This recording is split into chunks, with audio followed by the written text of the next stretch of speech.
యేసుక్రీస్తు మీ అందరికి నా వందనాలు. ఇదైన వాక్య నిమిత్తం అపోస్తుల కార్యములు 4వ అధ్యాయము 8వ వచనం చదువుకుందాం. పేతురు పరిశుద్ధాత్మ నిండిన వాడై ఇట్లా నేను ప్రజల అధికారులారా పెద్దలారా. దేవునికి స్తోత్రం. Hallelujah, hallelujah, hallelujah, hallelujah. Praise the lord. షాలోమ్, మారనాథా. క్రీస్తునందు ప్రియులైన సహోదరి సహోదరులారా, శాంతి టీవీలో ఆయన హెచ్చవలసి ఉన్నది, హీ మస్ట్ ఇంక్రీజ్ అనేటువంటి కార్యక్రమాన్ని వీక్షించేటువంటి దేవుని బిడ్డలారా, క్రీస్తు శరీరంలో అవయవాలుగా ఉన్నటువంటి దేవుని బిడ్డలారా, పరిశుద్ధులారా, స్తోత్రం. ప్రభు చేత ఏర్పరచబడిన వారులారా, మీ అందరికీ ప్రత్యేకమైన వందనాలు, శుభాలు తెలియజేస్తున్నాను. కృపయు సమాధానము మీకు విస్తరించునుగాక. ఈ సమయంలో మనం కార్యక్రమంలో ముందుకెళ్దాం. కాసేపు ఒక 26 నిమిషాల సమయం మీరు కేటాయించండి. వాక్య ధ్యానంలో ఉండండి, వాక్యం వింటూ ఉండండి. వాక్యం వింటూ ఉన్నప్పుడు ప్రభువా నాతో మాట్లాడండి అని ప్రార్థనాపూర్వకంగా వింటూ ఉండండి. తద్వారా మీరు దీవించబడతారు. దేవుని స్తోత్రం. దయచేసి జ్ఞాపకం చేసుకోండి ఒక చిన్న ప్రకటన. జూన్ నెల అనగా ఈ నెల 8వ తేదీ ధనలక్ష్మీపురంలో, నెల్లూరు జిల్లా నెల్లూరు రూరల్ ధనలక్ష్మీపురంలో క్రైస్ట్ ఫెలోషిప్ చర్చ్ లో పాస్టర్ యు రాజారెడ్డి గారి చర్చ్లో ప్రకటన గ్రంథం మీద బైబిల్ క్విజ్ ఒకటి ఏర్పాటు చేస్తున్నారు. ప్రకటన గ్రంథం మీద బైబిల్ క్విజ్ ఏర్పాటు చేస్తున్నారు కనుక అవకాశం కలిగిన వాళ్ళు ఆ క్విజ్ రాయాల్సిందిగా, అనగా ప్రకటన గ్రంథం చదివి 22 అధ్యాయాలు ఉన్నట్టు ప్రకటన గ్రంథం చదివి అందులో 75 క్వశ్చన్స్ ఉంటాయి.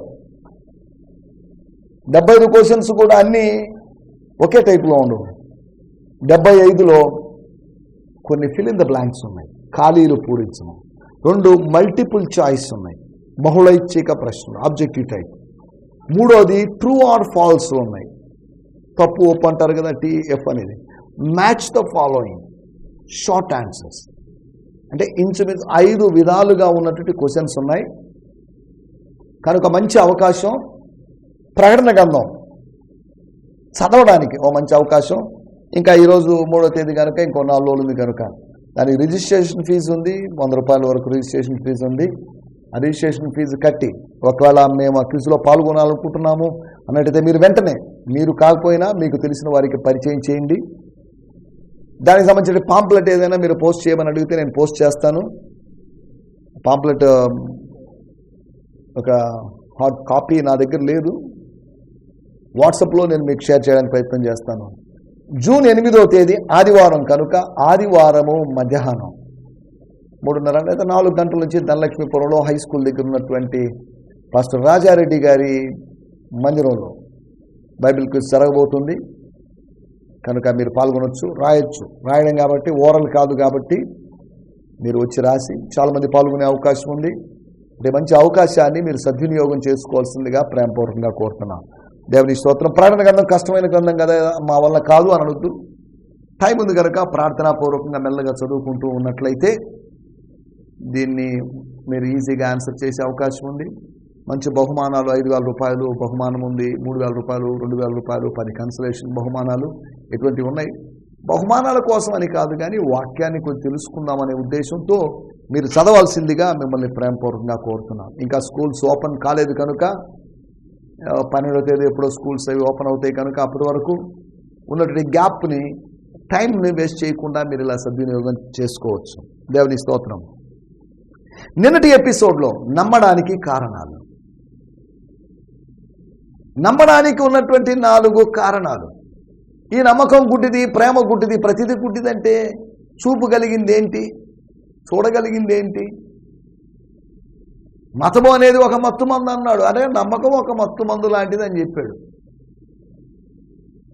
మతమే కాదు, ఉద్యమం కూడా మత్తు మందు లాంటిదే. మతం మత్తు మందు అన్నప్పుడు మీ ఉద్యమం పరిస్థితి ఏంటి? మీ ఉద్యమం కూడా అంటువ్యాధి అన్నారుగా. ఇప్పుడు మాది మందు అయితే మీది వ్యాధి కాబట్టి వ్యాధిని ఎవరు కోరుకోరు, మందునే కోరుకుంటారు. వ్యాధి వచ్చినప్పుడు మందు ఉంటుంది. దేవుని స్తోత్రం. అనగా ఒక భౌతికమైన రాజకీయమైన విప్లవం వచ్చిన చోట ఆత్మీయమైన విప్లవం వస్తుంది. అనగా ఎక్కడ సాటానిక్ రివైవల్ వస్తుందో అక్కడ స్పిరిచువల్ రివైవల్ వస్తుంది. అపోస్తల కార్యములు 8వ అధ్యాయంలో మనం అదే చూడగలము. ఫిలిప్పు గారు సమరయకు వెళ్ళినప్పుడు అక్కడ ఒక సాటానిక్ రివైవల్ జరుగుతుంది గారడి సీమోను ద్వారా. అక్కడ దేవుని కార్యము జరిగింది ఫిలిప్పు వెళ్ళడం ద్వారా. గారడి సీమోనుకి ఫిలిప్పు గారికి ఏదో ఫైటింగ్ జరిగిందని కాదు అని అర్థం. ఒకవేళ మీకు ఇంకా అర్థం కావడానికి గారడి సీమోను అనేటువంటి వ్యక్తి గొల్లియాతు అనుకున్నాం. ఫిలిప్పు దావీదు అతన్ని జయించాడు. దేవుని స్తోత్రం. బహుమానంగా ప్రజలను పొందుకున్నాడు. అతడు సమరయ పట్టణంలో ఉన్నాడు. బహుశా సెటిల్ అయ్యాడు. దేవుని స్తోత్రం. హల్లెలూయా. తర్వాత వాళ్ళ ఫ్యామిలీ కైసరులో ఉంది. ఆ జ్యోతికి వెళ్ళాడు. అక్కడిక్కడ సంచరిస్తున్నాడు. వేరే విషయాలు వాటిలోకి మనం వెళ్ళలేదు. నమ్మడానికి చాలా మంది నమ్మడం లేదు. నమ్మితే సొమ్ము లేకపోతే దుమ్ము అంటున్నారు. అవును, నమ్మాలి. ఏమని నమ్మాలి? ఎవరిని నమ్మాలి? మనిషి జీవితం ఏవో నమ్మకాల మీద ఖచ్చితంగా ఆధారపడి ఉంటుంది. నమ్మకాలు లేకుండా మనిషి నమ్మకాలను బేస్ చేసుకొని దేని మీద ఎవరి మీద నమ్మకం లేకుండా ఎలా ఉంటాం? మనం తాగుతున్న నీళ్లు, బాటిల్ నీళ్లు, దాంట్లో ఒకవేళ విష పదార్థం ఉంది, నేను చచ్చిపోతానేమో అని భయపడినవాడు నీళ్లు తాగలేడు. నేను పీలుస్తున్న గాలిలో విష పదార్థాలు ఉన్నాయేమో. ఈ మధ్యకాలంలో కేరళలో ఆ సముద్ర తీరం ప్రాంతంలో ఏవో గుర్తు తెలియనటువంటి కంటైనర్స్, పెద్ద పెద్ద కంటైనర్స్, సుమారు 600కు పైగా ఉన్న కంటైనర్స్, ఆ కంటైనర్స్ కొట్టుకొచ్చాయని, ఇది ఎవరు చేస్తున్న పనో అర్థం కావడం లేదని, ఆ కంటైనర్స్లో ప్రమాదకరమైనటువంటి రసాయన పదార్థాలు ఉన్నాయని, అది ఎవరు ఏంటి అని ఊహాగానాలకు వెళ్ళారు. ఎందుకు చెప్తున్నానంటే మనకేదో నమ్మకం ఉంది. ఈ మాటలు మాకు ఆత్మీయ క్షేమాన్ని ఇస్తాయి అని నమ్మినప్పుడు మాత్రమే వినగలం. ఇదేదో దుర్బోధలాగా ఉందే, ఇది మాకు వినాల్సిన అవసరం లేదు, మా ఆత్మీయ జీవితంలో మేము భ్రష్టత్వం పొందుతాం అనుకున్నాడు వినేటువంటి అవకాశం లేదు. మీతో మాట్లాడుతున్నప్పుడు కొన్ని రోజులు అడ్వాన్స్గా మాట్లాడి రికార్డ్ చేసి తర్వాత ఇప్పుడు ప్రసారం అవుతున్నప్పుడు, ఈ సమయంలో మీరు వింటున్నప్పుడు, నేను స్టూడియోలో ఉండి ఈ మాటలు చెప్తున్నప్పుడు నాకు ఒక నమ్మకం ఉంది. స్టూడియో యొక్క పైకప్పు కూలి కింద పడదని, ఈ లైట్లు పేలిపోయి ఏదో ప్రమాదం జరుగుతుందని, ఏదో కరెంట్ షాక్ కొడుతుందని, ఇవన్నీ నేను నమ్మడం లేదు. ఈ నమ్మకాలు పెట్టి నన్ను భయపెట్టారు అనుకోండి, నేను ఇక్కడ నిలబడే అవకాశం, వాక్యం చెప్పే అవకాశం ఉండదు. తెలియకుండానే మనం కొన్ని నమ్మకాల్లో ఉన్నాం, తెలిసి మరిన్ని నేను నమ్మకాల్లోకి వచ్చేస్తున్నాం. గుడ్డిగా నమ్ముతున్నాం మనం. పలానామ మీ అమ్మ, పలానాయన మీ డాడీ, పలానాయన మీ అన్న, ఇలా చెప్తున్నారు. ఏమో నేను నమ్మను, డిఎన్ఏ టెస్ట్ చేయాలి మా అమ్మో కాదో, డిఎన్ఏ టెస్ట్ చేయాలి మా నాన్నో కాదో, డిఎన్ఏ టెస్ట్ చేయాలి మా అన్నో కాదో అని ఇలాగ అంటున్నప్పుడు ప్రతి ఇంకా డిఎన్ఏ టెస్టుల మీద జీవితం గడిచిపోతుంది. ఏవో నమ్మకాలు ఉన్నాయి మనకు, మనం ప్రశ్నించడం లేదు, నమ్ముతున్నాం అంతవరకే. మనం అలాగని నమ్ముతున్నామని, విశ్వసిస్తున్నామని, వంచబడుతున్నామని కాదు. మనం వంచబడడం లేదు, విశ్వసిస్తున్నాం. విశ్వసించడానికి దేవుడు ఆధారం కలుగు చేశాడని, ఒకటి ప్రభు వాక్య ప్రకటన వలన, సువార్త ప్రకటన ద్వారా ప్రభు మాటలు ప్రభువుని గురించి అనగా దేవుని గురించి, యెహోవా దేవుని గురించి, యేసు ప్రభుని గురించి చెప్పడం ద్వారా నమ్మిక పుట్టేటువంటి అవకాశం ఉంది. తినడం ద్వారా, మంచి ఆహారము తినడం ద్వారా ఆరోగ్యం వస్తుందని నమ్ముతున్నాం. మాత్రలు, ఔషధాలు వాడడం ద్వారా స్వస్థత కలుగుతుంది, జబ్బు బాగవుతుందని నమ్ముతున్నాం. నాకు నమ్మకం లేదండి తింటే ఏదో బలం వస్తుందని, నాకు నమ్మకం లేదండి తింటే ఏదో కార్యం జరుగుతుందని అని అనుకున్నవాడు తినలేదు. ఈ ట్యాబ్లెట్ వాడితే ఏదో జరుగుతుంది నేను అనుకోవడం లేదండి. మన ట్రీట్మెంట్లో భాగంగా కొద్ది ఫెయిత్ ఉంటుంది. ఫెయిత్ లేదు, మీరు ఖచ్చితంగా వాడి చూడండి. 1 మంత్ ట్రై చేయండి, 2 మంత్స్ ట్రై చేయండి, ఈ పథ్యం ఉండండి అని వాళ్ళు చెప్పిన మాటలు మనం నమ్మేసి ఆ ప్రకారం చేస్తున్నాం. నమ్మకము అనేది మనల్ని విధేయతలోకి నడిపిస్తుంది. నమ్మకము అనేది మన తిరుగుబాటు దూరం నుంచి బయటకు వచ్చేటట్టు చేస్తుంది. నమ్మడానికి ప్రభు వాక్య ప్రకటన చేయాల్సిందే, జరగాల్సిందే. ప్రతికూల పరిస్థితుల్లో కూడా ప్రభు వాక్యం బోధించబడాల్సిందే. రెండోది, నమ్మకం కలగడానికి పశ్చాత్తాపం అవసరం. అవును, నిజమే కదా, ఆయన నా కొరకు చనిపోయాడు కదా, అవును ఆ మనుషుడు నేనే కదా, థ్యాంక్ యూ నాథాను గారు, మీకు వందనాలు సార్, నాకెవరు చెప్పలేదని నా పాపాన్ని గురించి. వీళ్ళందరూ నా చుట్టూ ఉన్నవాళ్ళు భజన చేసేటువంటి వాళ్ళే, భజన చేసే భక్తులు కొంతమంది. ఓహో ఆయన గొప్పవాడండి. ఈ రోజుల్లో కూడా హీరో వర్షిప్ జరుగుతుంది, వ్యక్తి పూజ జరుగుతుంది. ఓ మా పాస్టర్ గారు గొప్పవాడు, మా పాస్టర్ గారిని అంటే మేము ఒప్పుకోము, ఈయన ఈనాటి కాలానికి ప్రవక్త, మా పాస్టర్ అంటే ఊరుకునేది లేదు. పాస్టర్ భక్తులు, దేవుని భక్తులు కాదు, టీవీ స్పీకర్ల భక్తులు. మన టీవీ స్పీకర్లు ఎవరిని శిష్యులుగా తయారు చేయడం లేదు, కానీ వాళ్ళకి శిష్యులుగా తయారు చేసుకుంటున్నారు. యేసు ప్రభు యొక్క శిష్యుల్ని తయారు చేయడం లేదు, కానీ వాళ్ళ సొంత శిష్యుల్ని తయారు చేసుకుంటున్నారు. దేవుని స్తోత్రం, హల్లెలూయా. ఈ సమయంలో మనం ఆలోచిస్తుంటే మాటలు నమ్మడానికి కారణాలు, నమ్మడానికి కారణం కావాలి. అసలు మీరు దేన్ని బట్టి, ఏ బలాన్ని బట్టి, ఏ నామాన్ని బట్టి దీన్ని చేస్తున్నారు? మీరు ఇలా చేయడం వెనుక ఏమన్నా మీరు ఇంకా చేసే అవకాశం ఉందేమో. Let me know the reason, please give explanation అన్నట్టుగా వాళ్ళు వ్యవహరించారు. పశ్చాత్తాపం కలిగినప్పుడు స్తోత్రం, మనము ఒప్పుకునేటువంటి లేకపోతే విశ్వసించేటువంటి అవకాశం ఉంది. మూడోది, ప్రవచనం యొక్క ప్రస్తావన. అన్ని ప్రవచనాలు చెప్పడాన్ని బట్టి అని కాదు, ఇదిగో నా కుమారులారా అని 300 మంది మీద 3000 మంది మీద తల మీద చేతులు పెట్టి, నువ్వు తలగా ఉంటావు కానీ తోకగా ఉండవు, నువ్వు పైవాడుగా ఉంటావు కానీ కిందవాడుగా ఉండవు అని వాక్యాలు ప్రస్తావన చేసి ఇది ప్రవచనం అని, this is your prophetic word అని, రేమా వర్డ్ అని ఇలా చెప్పి వాళ్ళని మోసగించేదానికన్నా ద్వితీయోపదేశ కాండములో ఉన్నటి ప్రవచన భాగాన్ని పేతురు గారు ప్రస్తావించారు. అరే కరెక్టే, మా లేఖనాల్లో నుంచి, మా ధర్మశాస్త్రంలో నుంచి మాటలు చెప్తున్నాడు. అంటే ధర్మశాస్త్రంలో కూడా వీళ్ళు ప్రకటించే క్రీస్తు యొక్క ప్రస్తావన ఉందన్నమాట. అనగా ఆ ప్రవక్త యేసు అన్నమాట. అనగా ఆ ఇత్తడి స్తంభం మీద నిలబెట్టబడింది, ఓహో యేసుక్రీస్తు అన్నమాట. యేసుక్రీస్తు యొక్క సాదృశ్యం అన్నమాట.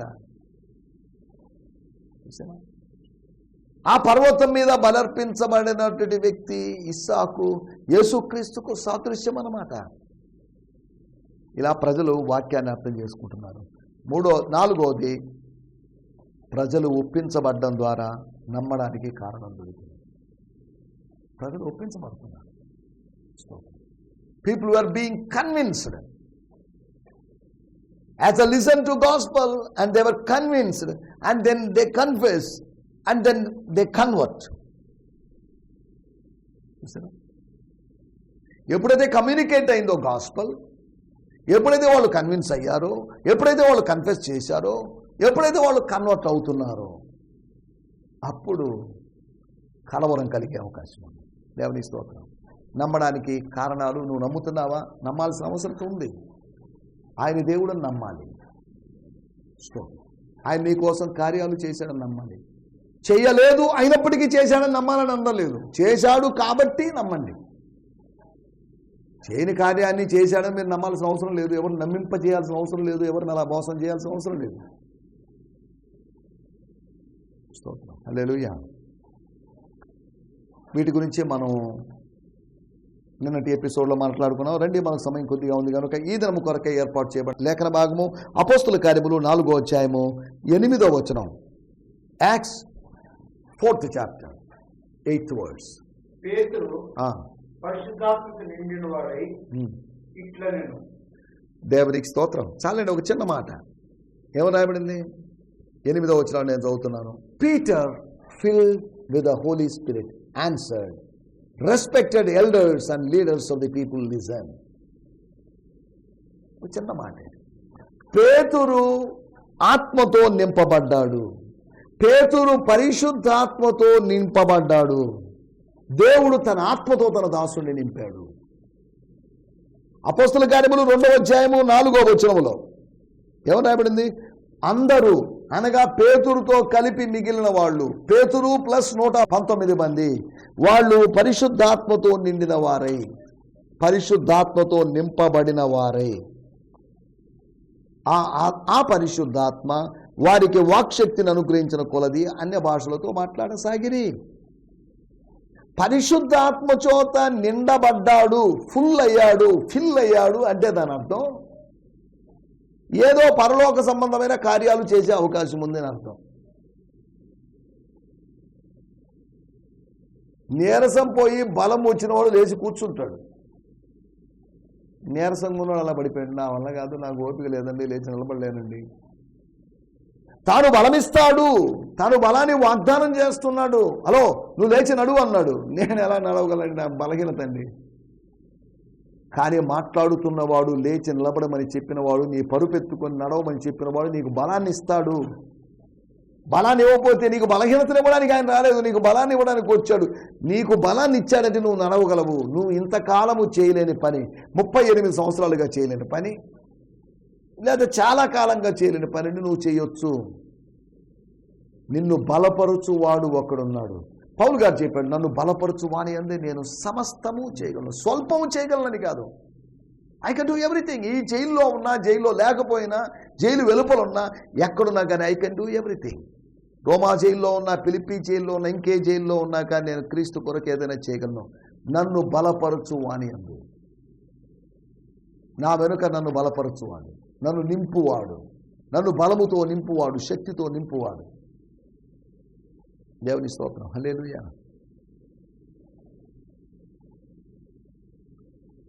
రెండవ అధ్యాయంలో వారు దేవుని ఆత్మచేత నింపబడ్డారు, 3000 మంది రక్షణ పడ్డారు, ప్రసంగం చేశారు, అయిపోయింది.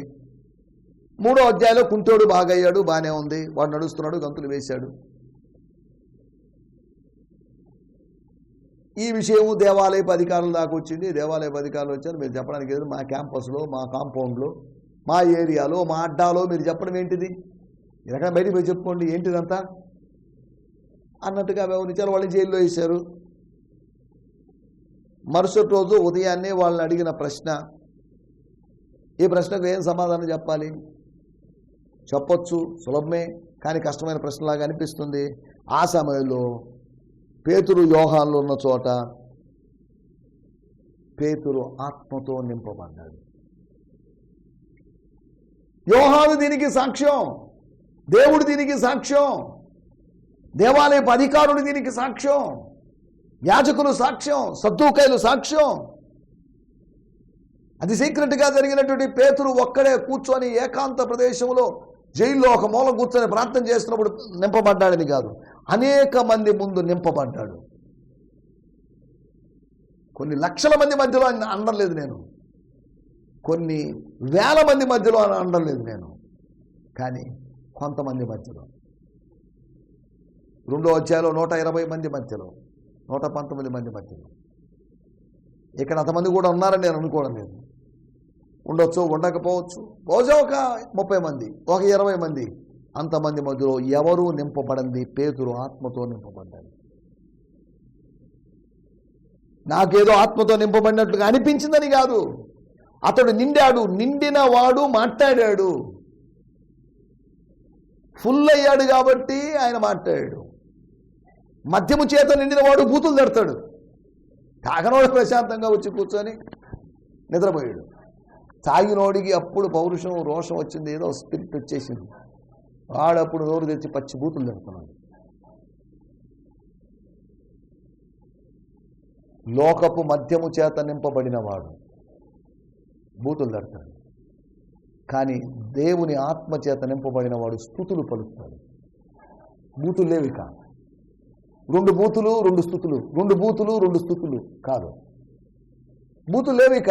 బూతులకు సమాధి అయిపోయింది, బూతులన్నీ బూతు బంగ్లాలుగా మారాయి. బూతులు లేవిక. లోపల ఆత్మ నివసిస్తుంది, లోపల ఆత్మ నింపబడింది. లౌకికమైన ఆత్మ చేత నింపబడి బూతులు వచ్చాయి. ఇప్పుడు దేవుని ఆత్మ చేత నింపబడి స్తుతులు వస్తున్నాయి. దేవుని స్తోత్రం. హల్లెలూయా. పేతురు పరిశుద్ధాత్మతో నిండిన వాడై, నింపుదల 2వ అధ్యాయం 4వ వచనంలో జరిగింది కదా. ఈ 2వ అధ్యాయం 4వ వచనానికి అనగా ఇదొక 43, ఇదొక 20, 63, 69, లేకపోతే ఇంచుమించు 75 వచనాల గ్యాప్ కనిపిస్తుంది అక్కడ. మొదటి నింపుదలకి 2వ నింపుదలకి ఈ మధ్యలో కూడా చాలా నింపుదలలు జరిగి ఉండొచ్చు, అవి ప్రస్తావించబడలేదు. పేతురు పరిశుద్ధాత్మతో నిండిన వాడై ఇట్లనెను. మన టైటిల్ పరిశుద్ధాత్మ సహాయం, the help of the Holy Spirit, the assistance of the Holy Spirit. పరిశుద్ధాత్ముడు మనకు సహాయం చేస్తాడు. పరిశుద్ధాత్మ శక్తి అందుబాటులో ఉంది. పరిశుద్ధాత్మ సహవాసం మనకు అందుబాటులో ఉంది. 2 కొరింథీ పత్రిక 13వ అధ్యాయంలో మనం గమనిస్తే తండ్రి అయిన దేవుని ప్రేమ, దేవుని ప్రేమ, యెహోవా దేవుని ప్రేమ, కుమారుడైన యేసుక్రీస్తు కృప, యెషువా మెస్సియా యొక్క గ్రేస్. 3వది పరిశుద్ధాత్మ సహవాసం, the fellowship of the Holy Spirit. తండ్రి కుమార పరిశుద్ధాత్మల ఫెలోషిప్, పరిశుద్ధాత్మ యొక్క ఫెలోషిప్. ఆయన నిండాడు అంటే ఫెలోషిప్ చేయడానికి నిండాడు, సహవాసం చేయడానికి నిండాడు. యేసుక్రీస్తు అనేటువంటి యెహోవా దేవుని కుమారునితో, దేవుని కుమారునితో సహవాసం చేయడానికి ఆయన పిలిచాడు. కాబట్టి మన ఫ్రెండ్షిప్ స్టార్ట్ అయింది దేవునితో. పరిశుద్ధాత్మతో, యేసుతో మన స్నేహం ఆరంభమైంది. పరిశుద్ధాత్మ సహాయము దొరికింది. పేతురు ఆ సమయంలో ప్రభువా నాకు సహాయం చేయని ఆత్మతో నింపు, 4 పాటలు పాడి వాళ్ళు ఆరాధన చేసిన తర్వాత దిగి వచ్చాడని కాదు.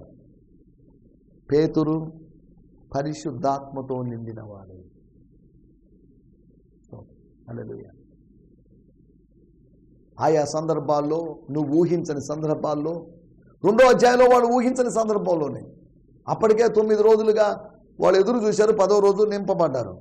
ఇక్కడ ఎదురు చూడకుండానే ఆయన నింపాడు. ఎదురు చూడకుండానే ఎదరు నింపగలడం ఆయనకు సాధ్యం.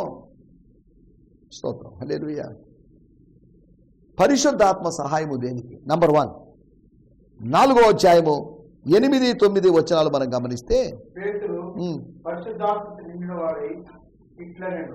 చదవండి. ఎప్పుడు మీరు ఏ బలము చేతను, ఏ నామమును బట్టి దీన్ని చేసితనని అడుగగా అని ప్రశ్నించినప్పుడు, ప్రజల అధికారుల ప్రశ్నకు జవాబు చెప్పడానికి పరిశుద్ధాత్ముడు సహాయం చేశాడు. 1, ఆయన ప్రత్యుత్తరం ఇవ్వడానికి సహాయం చేస్తాడు. Holy Spirit helps us to answer the people. He helps us. ఉచ్చరింప సఖ్యము కాని మూలుగులతో మనకు సహాయం చేస్తున్నాడు. He helps us. రోమాపత్రిక 8వ అధ్యాయం ప్రార్థన చేయడం, మనకు యుక్తంగా ప్రార్థన చేయడం రాదు. అయితే ఏంటి, ఇంకంతే ఎవరు ప్రార్థన చేయలేరా? సహాయం చేయడానికి, యుక్తముగా ప్రార్థన చేయడానికి, ప్రార్థన పరలోకం పంపించడానికి, తండ్రి చెవుల్లో చొప్పించడానికి పరిశుద్ధాత్మ దేవుడు మనకు సహాయం చేస్తున్నాడు. He helps us. పరిశుద్ధాత్మ సహాయము, ప్రత్యుత్తరం ఇవ్వడానికి. 2వది 4వ అధ్యాయము 10వ వచనం. మీరందరూ ఇశ్రాయేలు ప్రజలందరూ తెలుసుకోవలసినదేమనగా, మీరు సిలువేసినట్టు మృతులలో నుండి దేవుడు లేచినట్టు నజరేయుడైన యేసుక్రీస్తు నామమునే వీడు స్వస్థత పొంది మీ ఎదుట నిలుచుతున్నాడు. స్వస్థత పొంది కుప్ప కూలిపోయాడు, పడుకున్నాడని కాదు, స్వస్థత పొంది నిలుచుచున్నాడు. He was standing as he was healed. 2వ విషయము, ప్రభువును ప్రకటించడానికి పరిశుద్ధాత్ముడు సహాయం చేస్తాడు. He helps to preach Jesus. యేసును ప్రకటించడానికి. 3వ విషయాన్ని నేను మీకు జ్ఞాపకం చేస్తాను. 4వ అధ్యాయము 11వ వచనం. ఇల్లు కట్టువారైన మీరు ధృవీకరించిన రాయి. మీ అందరికి ఇళ్ళు ఉన్నాయి, మీరేదో ఇల్లు కట్టుకుంటున్నారు, లేదా ఇంకొక ఇల్లు కట్టబోతున్నారు, ఇంకొక ఇల్లు కట్టబోయే ఆలోచనలో ఉన్నారని కాదు. ఇల్లు కట్టువారైన మీరు, యు ఆర్ ద బిల్డర్స్. ఆత్మ సంబంధమైన జీవితాన్ని, ఆత్మ సంబంధమైన లేకపోతే లైఫ్ని మీరు కట్టుకోవాలనుకుంటున్నారు. ఆ ఆత్మీయ ఇల్లు కట్టువారైన మీరు తృణీకరించిన రాయి అతనే. ఆ రాయి తలకు మూలరాయాయను. మూలకు తల రాయి ఆయన. రాయిని మీరు తృణీకరించారు, బండను తృణీకరించారు, చేల్చబడిన బండను తృణీకరించారు, నీళ్ళిచ్చిన బండను తృణీకరించారు. మీరు తృణీకరించిన రాయి ఆయనే, రాయి ఆయనే, బండ ఆయనే, మూలరాయి ఆయనే, పునాది ఆయనే. దేవుని స్తోత్రం, హల్లెలూయా. మనం ఆలోచిస్తున్న విషయాలు. మూడో విషయం, ప్రజల స్థితిగతులు తెలపడానికి, వాళ్ళ యొక్క సిచ్యువేషన్స్ తెలపడానికి, వాళ్ళు ఏం చేశారో తెలపడానికి, ఒక ప్రవక్తల్లాగా మారడానికి పరిశుద్ధాత్మ నింపుదల అవసరం. ఒక ప్రొఫెటిక్ వర్డ్ ఇవ్వడానికి. ఆ మనుషులు నీవే, ఆ మనుషులు మీరే. నాతాను ఆ మనుషుడు నీవే అన్నారు, కానీ పేతురు యోహాను అన్నారు ఆ మనుషులు మీరే. స్తోత్రం, హల్లెలూయా. రాయిని తృణీకరించారు, సజీవమైన రాయిని మీరు తృణీకరించారు. దేవుని స్తోత్రం, హల్లెలూయా. నాలుగో విషయం, ప్రజల స్థితిని తెలపడానికి పరిశుద్ధాత్మ సహాయం మనకు అందుబాటులో ఉంది. ప్రత్యుత్తరం ఇవ్వడానికి, ప్రభువును ప్రకటించడానికి, ప్రజల యొక్క స్థితిగతుల్ని, వాళ్ళ ఆత్మీయ స్థితిని తెలపడానికి. నాలుగోది అపోస్తుల కార్యములు 4:12. మరి ఎవరి వలన రక్షణ కలుగదు. మీరు ఎవరి వలన రక్షణ కలుగుతుంది అనుకుంటున్నారేమో. ఎవరి వలన రక్షణ కలిగే అవకాశం లేదు. మీ మతం ద్వారా మీకు రక్షణ కలిగే అవకాశం లేదు. మీ బలుల ద్వారా, మీ అర్చనల ద్వారా, మీ అర్పణల ద్వారా, మీ ప్రక్షాళన ద్వారా, మీ ప్రోక్షణల ద్వారా జరగదు. ఈ నామమునే మనము రక్షణ పొందవలను కానీ ఆకాశం కింద మనుషులు ఇవ్వబడిన మరి ఏ నామమున రక్షణ పొందలేమను. కొన్ని నామాలు ఇవ్వబడ్డాయి, కొన్ని నామాలు ఇవ్వబడకుండానే ఉన్నాయి. పోయబడిన పరిమళ తైలము లాంటి ప్రభువు నామం, ఈ నామమునే మనము రక్షణ పొందవలను. ఒక రక్షణ ప్రణాళికను తెలియజేయడానికి, ద ప్లాన్ ఆఫ్ సాల్వేషన్, ఒక ప్రణాళికను తెలియజేయడానికి పరిశుద్ధాత్మ సహాయం కావాలి. ఏదో పిచ్చి మాటలు తెలియజేయడానికి కాదు. There is a plan, there is a strategy, there is a plan for your life. ఒక దేవుని చిత్తము తెలియజేయడానికి మనకు పరిశుద్ధాత్మ సహాయం కావాలి. ప్రవచనాత్మకంగా మాట్లాడడానికి పరిశుద్ధాత్మ సహాయం కావాలి. అట్టి పరిశుద్ధాత్మ సహాయాన్ని పొందుకుంటూ పరిచర్యలోనూ ఆత్మీయ వ్యక్తిగతమైన జీవితంలో ముందుకు సాగడానికి ప్రభు మనందరికీ సహాయం చేయనుగాక. ఆమేన్. ఈ సందేశము మీకు ఆశీర్వాదకరంగా ఉందని నమ్ముచున్నాము. ప్రార్థన అవసరతల కొరకు మమ్మల్ని సంప్రదించవలసిన మా చిరునామా గిద్యోన్ మిషన్ చర్చ్, 6వ వీధి, శాంతినగర్, నెల్లూరు 4, ఆంధ్రప్రదేశ్. పిన్ 524004. మా ఫోన్ నంబర్లు 7036443613, మరి ఒక నంబర్ 9392293010. మా ఈమెయిల్ ఐడి gfihmi2015@gmail.com. దేవుడు మిమ్మును ఆశీర్వదించునుగాక. ఆమేన్.